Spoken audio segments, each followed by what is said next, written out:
Hello guys, welcome back to ESENtaxa. Andrea Papito here, and in this video we are going to talk about the number one common mistake that every client, almost every client does when they need to leave or they want to leave their country, or they simply want to move from a jurisdiction to another jurisdiction and then they want to go back to the previous jurisdiction again. In these situations, in this transferring throughout the years, there are big common mistake that everybody does. If you stay up to the end of this video, I'm going to explain exactly what I'm talking about. If you're new in this channel, I just want to remind you that here we are in ESENtaxa. We help clients to understand tax-wise if the relocation to a specific jurisdiction in Europe makes sense or not tax-wise. So we help people through tax simulation, tax planning, and also we follow up the tax planning up to the real implementation, and through our consultancy call that you will find in the description below the video. We will have 1 hour call, multiple hours call, also 20 minutes call if you need to clarify small things related to taxation, international taxation matter. And we also have an online course we indeed explain you the international taxation system, just to give you the basic knowledge to approach eventual tax consultancy.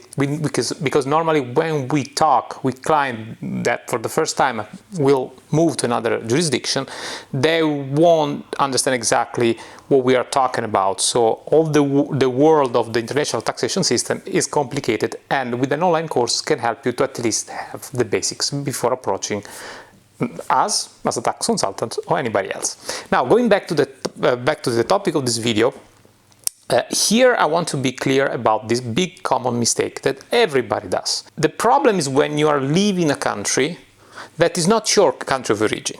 So imagine this situation. You are a Canadian citizen, okay? You're moving to Belgium in Europe.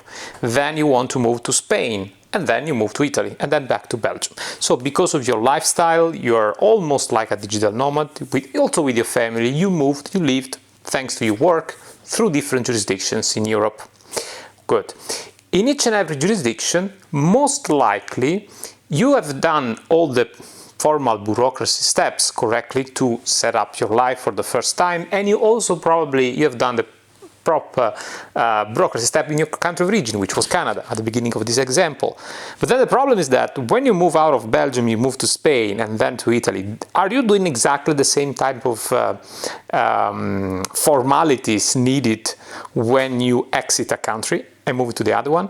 Are you aware of that Europe, in almost all European countries, since Europe, everything now is going to be aligned and combined through the European directives now? Are you aware of that? If you're moving in a specific country, you have to also register your departure. And how do you register your departure? In most of the European countries, you have to go back to the municipality of your choice in which you were living and declare that you are leaving. Very simple. Some other jurisdictions, they require you slightly different procedures.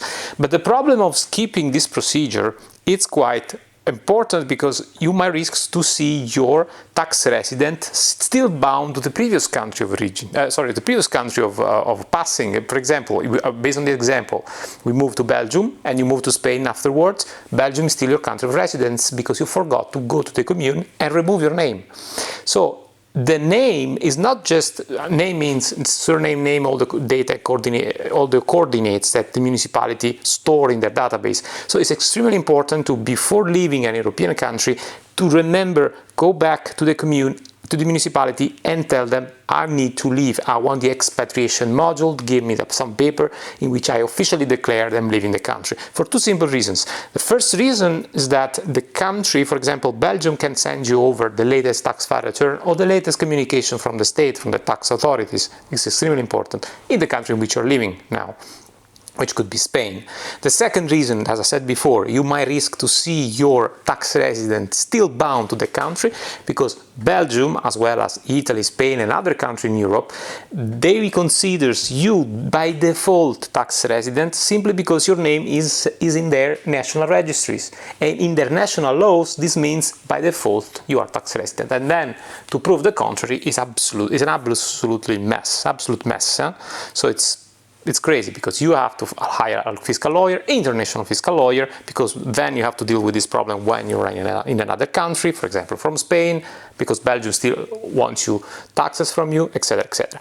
And at the top of it, because of the new directive regulated by the European Union, for example, the latest DAC 8, the ASA 8, all the European countries are in sync and sends the information to the country in which you are officially residing. And if it's the wrong one, if you didn't make properly the exchange with the other jurisdiction, it's going to be even worse your situation. It's going to worsen your situation more and more.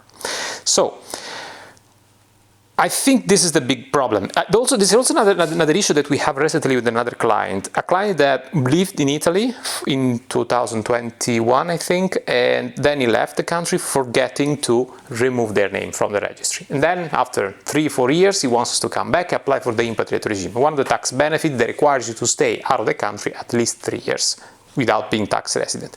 But forgetting the name in the local municipality by the Italian national law means that you are by default still tax resident, and then you cannot apply the impatriate regime unless you try, but then immediately they cut you, they ask you back the money, fine and legal interest, and in court you have to explain that for real you were abroad and you simply forgot to remove your name from the registry. So it's gonna be a mess if you don't formally switch correctly your tax residence with the correct bureaucratic steps from a country to another country in European Union.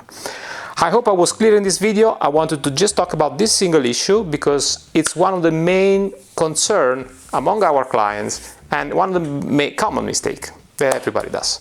I hope you like this content and see you in the next video. Bye.